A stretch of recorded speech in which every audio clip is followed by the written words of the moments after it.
Bismillahirrahmanirrahim. Assalamualaikum warahmatullahi wabarakatuh. Alhamdulillahirrabbilalamin. Wassalatu wassalamu ala rasulillah amma ba'd. Sebelumnya yang saya hormati Pak Elif Fadliansyah selaku dosen pengampu mata kuliah makroekonomi Islam. Pada kesempatan kali ini, saya Gaida Humayroh dengan NIM 555423061 akan mempresentasikan hasil review jurnal yang berjudul Analisis Kebijakan Fiskal dalam Perspektif Islam. Analisis Kebijakan Fiskal dalam Perspektif Ekonomi Islam, sebuah kajian historis pada masa Umar bin Khattab, yang ditulis oleh Ferry Husnul Mubarak dan diterbitkan di jurnal Iqtisad pada tahun 2021.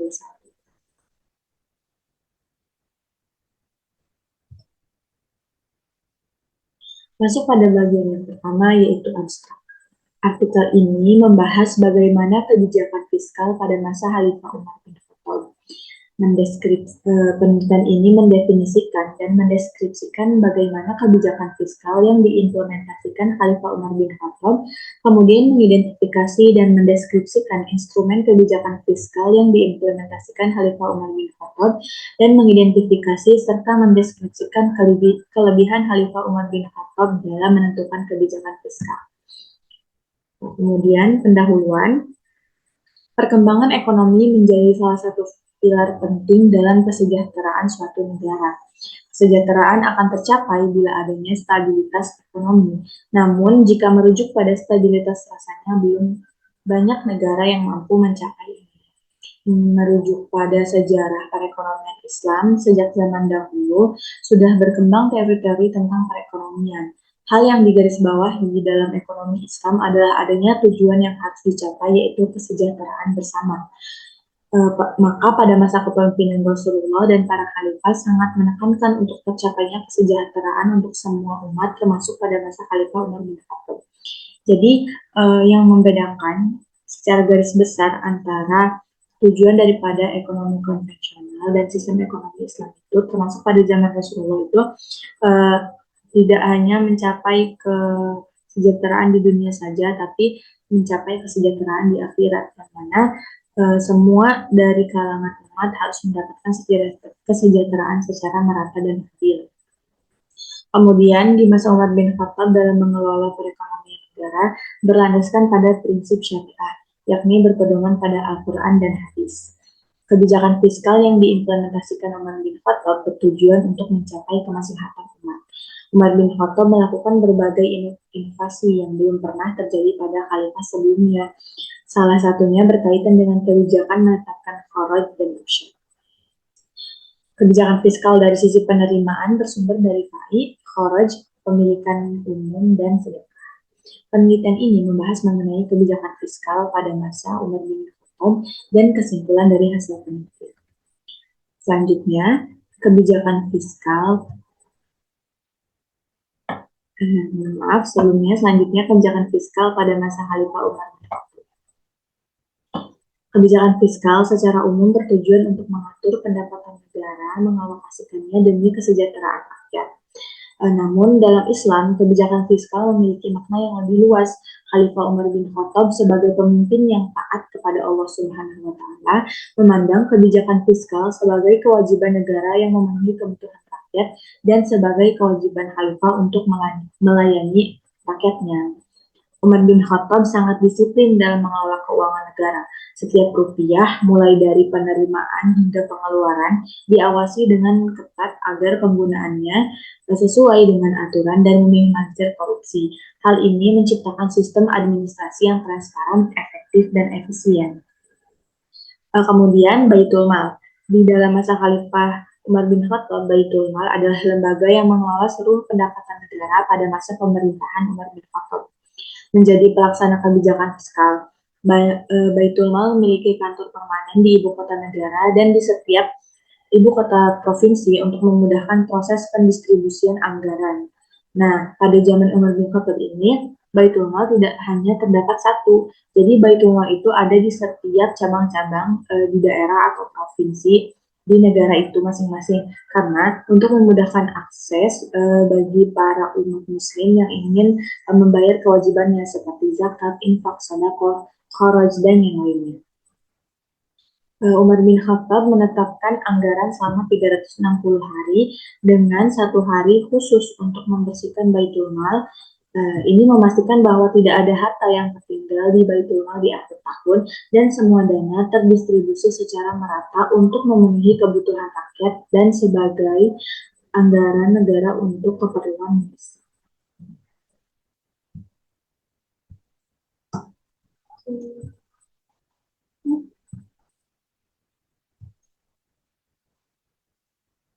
Selanjutnya, yaitu ada keunggulan Khalifah Umar dalam menentukan kebijakan, yakni dalam membentuk departemen-departemen khusus.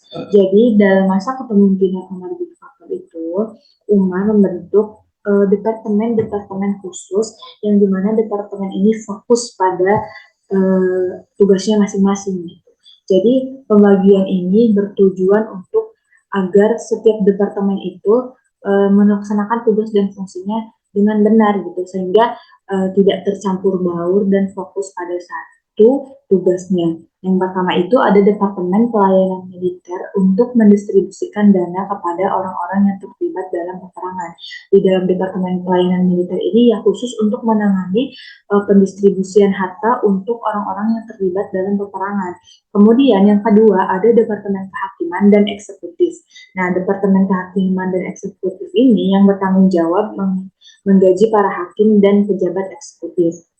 Kemudian yang ketiga ada Departemen Pendidikan dan Pengembangan Islam untuk mendistribusikan bantuan dana bagi penyebar dan pengembangan ajaran Islam beserta keluarganya seperti guru dan juru dakwah. Nah, Departemen Pendidikan ini khusus untuk fokus pada bidang pendidikan agama Islam, pendidikan bagi masyarakat atau umat Islam. Kemudian yang terakhir ada Departemen Jaminan Sosial yang bertugas menyimpan daftar bantuan untuk para fakir yang menderita dan miskin. Selanjutnya ada instrumen pendapatan negara. Nah, di dalam masa Khalifah Umar bin Khattab ini ada beberapa instrumen yang menjadi sumber pendapatan negara. Nah, di antaranya itu yang pertama ada zakat. Zakat ini merupakan bagian dari sedekah wajib bagi kaum muslim yang memiliki harta sesuai dengan ketentuan dan telah mencapai nisab atau batasan jumlahnya. Kemudian, sebagaimana yang kita ketahui, zakat itu terbagi menjadi dua, yaitu zakat mal dan zakat fitrah. Nah, zakat ini termasuk dalam salah satu instrumen yang menjadi sumber pendapatan negara. Kemudian yang kedua itu ada infak, wakaf, sedekah. Nah, infak, wakaf, dan sedekah merupakan pemberian sukarela masyarakat sebagai wujud tolong-menolong antar sesama umat untuk kepentingan bersama dan untuk mengharapkan ridho Allah, untuk mencapai ridho Allah, karena sebagaimana yang kita ketahui bahwa umat muslim itu bagaikan satu tubuh. Jadi ketika yang satu sakit, maka yang lainnya merasakan sakit. Ketika yang satu bahagia, maka yang lainnya akan merasakan bahagia. Nah, infak, wakaf, sedekah ini cerminan dari satu tubuh tersebut. Jadi ketika ada seorang muslim yang memiliki harta yang lebih, maka dia akan mengeluarkan infak, wakaf, sedekah sebagai bukti tanda rasa cintanya kepada sesama umat dan juga sebagai harapan agar ia mendapatkan ridho dari Allah Subhanahu wa taala. Kemudian yang ketiga ada ghanimah. Nah, ghanimah ini merupakan pendapatan negara yang berasal dari kemenangan atau hasil rampasan perang. Nah, kemudian ada fa'i. Fa'i adalah harta atau tanah milik musuh yang didapat tanpa melalui peperangan. Kemudian yang kelima itu ada kharaj. Kharaj itu adalah pajak tanah. Nah, kharaj itu merupakan tanah yang diperoleh dari orang-orang kafir, baik melalui peperangan maupun perjanjian. Baik muslim maupun non-muslim yang memanfaatkannya wajib membayar kharaj kepada negara. Jadi, kharaj ini adalah pajak tanah. Kemudian ada jizyah. Nah, jizyah ini pajak yang khusus untuk non-muslim. Bisa disebut jizyah ini sebagai pajak keamanan bagi kaum non-muslim yang berada di daerah kekuasaan Umar pada masa itu. Nah, jizyah merupakan pajak bagi non-muslim sebagai pengganti zakat fitrah. Jizyah tidak diwajibkan bagi wanita, anak-anak, orang gila, dan non-muslim yang tidak mampu. Pungutan jizyah ini berakhir jika orang non-muslim yang bersangkutan telah masuk Islam. Jadi yang perlu digarisbawahi, jizyah ini adalah pajak khusus untuk non-muslim. Kemudian yang ketujuh ada usur atau bea cukai. Usur merupakan pajak yang dikenakan kepada pedagang kafir harbi yang melintasi daerah perbatasan negara. Pajak ini dikenakan sebagai akibat adanya pungutan cukai yang dikenakan kepada pedagang muslim yang melintas daerah perbatasan negara mereka agar terjadi kesetaraan. Jadi unsur ini dikenakan karena masyarakat muslim juga wajib membayar pajak gitu ketika melewati wilayah kaum muslim. Maka untuk mencapai kesetaraan Umar juga mengadakan user pajak untuk kaum non-muslim yang melintas. Gitu. Kemudian yang terakhir ada FUMAS atau pajak rikas dan barang tambang. FUMAS merupakan pajak yang diambil 1/5 atau 20% bagian dari barang temuan rikas dan atau barang tambang. Persentase tersebut dikenakan jika jumlah rikas sedikit. Namun, jika jumlah rikas sangat besar, maka kepemilikannya menjadi milik negara untuk dimanfaatkan demi kemakmuran bersama. Kemudian yang selanjutnya ada pengalokasian belanja negara.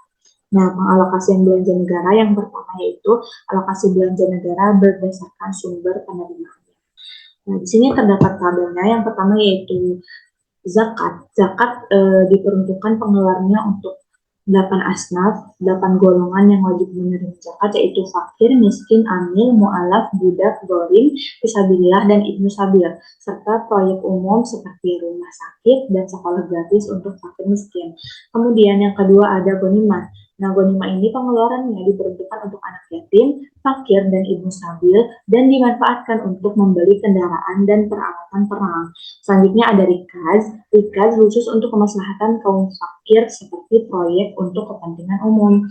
Dan selanjutnya ada jizyah, kharaj, fai, dan usur. Nah, jizyah, kharaj, fai, dan usur ini pengeluarannya diperuntukkan untuk gaji para pegawai, pendanaan untuk instansi pemerintah, dan persediaan dana dalam keadaan darurat. Selanjutnya ada tunjangan bagi tentara dan tentara. Nah, Khalifah Umar bin Khattab menerapkan sistem tunjangan kesejahteraan yang komprehensif bagi para veteran perang, anak-anak, dan janda-janda. Melalui lembaga pemerintah khusus, semua penduduk didata tanpa memandang asal-usul atau keturunan. Bayi yang lahir dalam Islam menerima tunjangan sebesar 10 dirham yang meningkat menjadi 20 dirham saat bayi itu mulai merangkak dan 500 sampai 60 dirham menjelang masa balil. Tunjangan ini tidak hanya berupa uang, tetapi juga mencakup bahan makanan dan kebutuhan lainnya. Nah, uang tunjangan ini diberikan setiap 2 tahun sekali. Kemudian untuk bahan makanan itu diberikan setiap bulan sekali. Selanjutnya yaitu ada prioritas pengeluaran dalam Baitul Mal. Nah, dalam Baitul Mal juga memiliki prioritas untuk pengeluarannya. Jadi prioritas yang primer yang paling harus diutamakan yang pertama itu biaya pertahanan, kemudian penyaluran usur kepada mustahik, membayar gaji pegawai, guru, imam, qadhi, muazin, dan pejabat negara. Kemudian untuk infrastruktur, untuk biaya fasilitas kehakiman, untuk biaya percetakan dirham baru, untuk lampu penerangan masjid, untuk membayar upah sukarelawan, untuk membayar utang negara, untuk bantuan emergensi dan musafir. Nah, selanjutnya di prioritas sekunder atau prioritas yang kedua, tingkatan kedua yaitu untuk beasiswa bagi yang mau belajar ke Madinah, kemudian hiburan untuk delegasi asing dan biaya perjalanan, kemudian untuk membayar denda atas mereka yang mati terbunuh secara tidak sengaja oleh pasukan Islam. Kemudian untuk membayar utang orang Islam yang meninggal dalam keadaan miskin, untuk membayar tunjangan untuk orang miskin, untuk tunjangan untuk sanak saudara Rasulullah, dan yang terakhir untuk persediaan dana. Selanjutnya ada keberhasilan kebijakan-kebijakan pada masa Khalifah Umar bin Khattab. Nah, keberhasilan yang berhasil dicapai dalam masa kepemimpinan Umar bin Khattab itu antara lain yang pertama ada pembentukan departemen-departemen pengelola. Jadi kebijakan baru yang diciptakan oleh Umar ini seperti yang telah saya jelaskan tadi, yaitu Umar membentuk departemen-departemen yang fokus untuk menjalankan tugasnya masing-masing. Ini untuk memberikan kemudahan, keefisiensian, serta agar pengelolaan negara itu bisa lebih terstruktur. Kemudian yang kedua itu menyisakan cadangan kas di Baitul Mal. Nah, di kepemimpinan sebelumnya itu uang yang ada di Baitul Mal itu langsung dihabiskan begitu saja gitu. Nah, di masa Umar ini uang-uang atau hasil-hasil pendapatan negara yang ada di Baitul Mal itu tidak serta-merta dihabiskan sekaligus gitu. Jadi kayak ada untuk cadangan darurat dan terus tadi ada klasifikasi primer dan sekundernya. Kemudian membatalkan zakat untuk mualaf.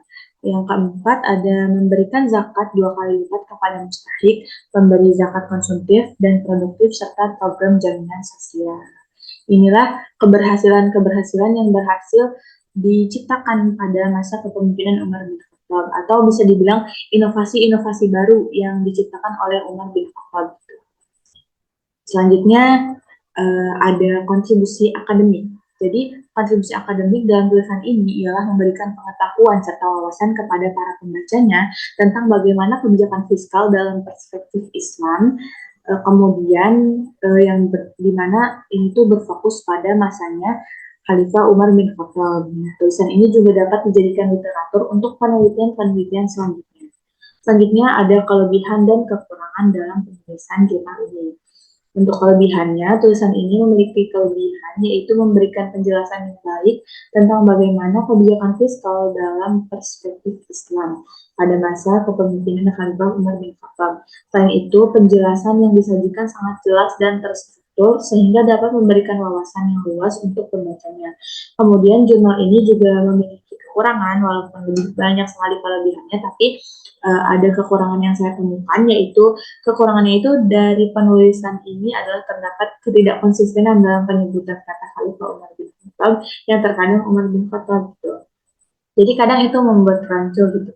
Di beberapa bagian di jurnal itu ada yang disebutkan Khalifah Umar bin Khattab, ada yang disebutkan Umar bin Khattab gitu. Walaupun tidak tidak merubah makna secara garis besar gitu, tapi ada sedikit kekurangan dari jurnal ini yaitu hanya itu. Kemudian yang terakhir ada kesimpulan. Khalifah Umar bin Khattab menerima sistem anggaran berimbang atau balance budgeting. Jadi pada masa kepemimpinan Umar bin Khattab ini dalam kebijakan fiskalnya menerapkan sistem anggaran balance budgeting yang dikelola melalui Baitul. Jadi dalam masa kepemimpinan Umar bin Khattab ada satu lembaga yang dikhususkan untuk mengelola pendistribusian dan pendapatan negara. Kemudian, sistem ini menggunakan berbagai instrumen fiskal seperti zakat, infak, sedekah, wakaf, ghanimah, sa'i, kharaj, jizyah, usr, dan humus untuk mengumpulkan pendapatan negara. Pengeluaran anggaran diprioritaskan untuk memenuhi kebutuhan mustahik, orang yang berhak menerima zakat, pertahanan dan keamanan, sosial dan keagamaan, serta administrasi negara. Khalifah Umar dikenal karena terobosan-terobosan dalam kebijakan fiskalnya. Ia membentuk departemen-departemen khusus untuk pengelolaan keuangan, menyisihkan cadangan kas di Baitul Mal, menghapuskan kewajiban zakat bagi mu'alaf atau orang yang baru masuk Islam, kemudian memberikan zakat 2 kali lipat kepada mustahik, dan menerapkan sistem zakat konsumtif dan produktif. Selain itu, juga memperkenalkan program jaminan sosial untuk menjamin kesejahteraan rakyat. Jadi pada masa Umar bin Khattab ini banyak sekali inovasi-inovasi yang diciptakan melalui kebijakan oleh Umar bin Khattab. Nah, salah satunya itu adanya zakat konsumtif dan produktif. Jadi zakat itu tidak hanya untuk konsumtif, untuk pemberian bantuan, tapi juga ada zakat produktif yang mana zakat itu bisa digunakan untuk membantu masyarakat seperti untuk membangun infrastruktur, membangun usaha. Gitu. Sekian yang dapat saya sampaikan. Saya memohon maaf bila mungkin terdapat banyak kekurangan dalam penyampaian presentasi ini. Kurang lebihnya saya mohon maaf. Terima kasih. Wassalamualaikum warahmatullahi wabarakatuh.